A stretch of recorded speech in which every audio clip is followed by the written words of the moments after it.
sa Dios ug sa katawhan. Ang kinabuhi mo among giya ug sumbanan, subay sa dalan sa kaluwasan. Nagsangyaw ka sa gugma ug pagtuo, matinuman sa mga sugo sa Ginoo. Ang Kristohanong katilingban sa parokya sa Pulang Bato, nagaday nagpasalamat sa kaayo mo. San Pedro kalungsod, mahal namong patron. San Pedro kalungsod, sa Dios ka mahigugmaon. Sa kanunay kapasidunggan ug himayaon. Office of the Chancery of the Roman Catholic Archdiocese of Cebu.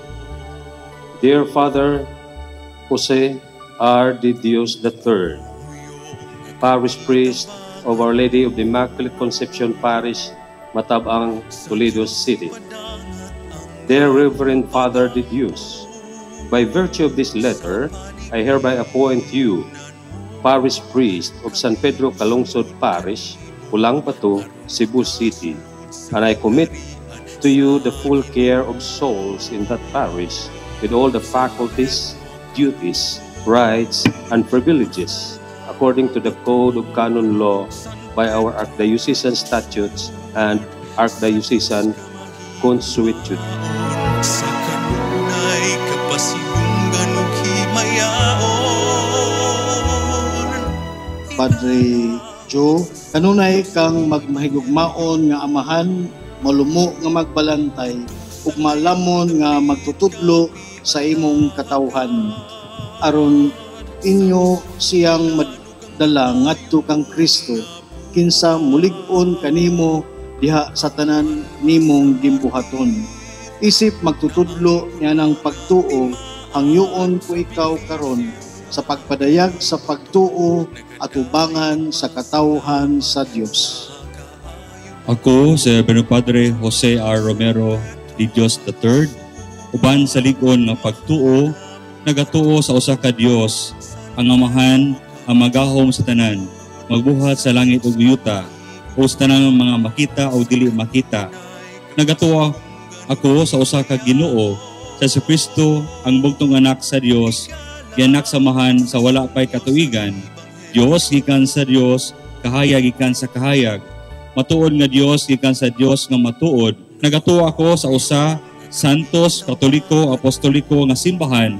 Nagila ako sa usa ka bunyag alang sa kapasiluan sa mga sala. Nagpaabot ako sa pagabanhaw sa mga minatay o sa kinabuhi sa maabot nga kalibutan. Amen. Sunod kanimo aron makasunod sa kingharian sa Ginoo.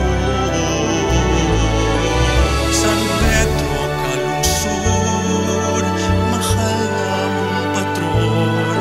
San Pedro kalungsod, sa Dios ka mahigugmaon. Sa kanunay kapasidunggan ug himayaon. Ikalaw magsasangyaw sa Ebanghelyo. Ang Eucharistia, ang pagsaulog sa santos na misa, mo na'y kinabuhi sa parokya. Ang pare, ang pura paroko, maoy mo celebrate sa maong sakramento. So, Father JDD, ikaw, no, sa imong pagkakura dinhi, gidasig ka to celebrate the sacraments worthily.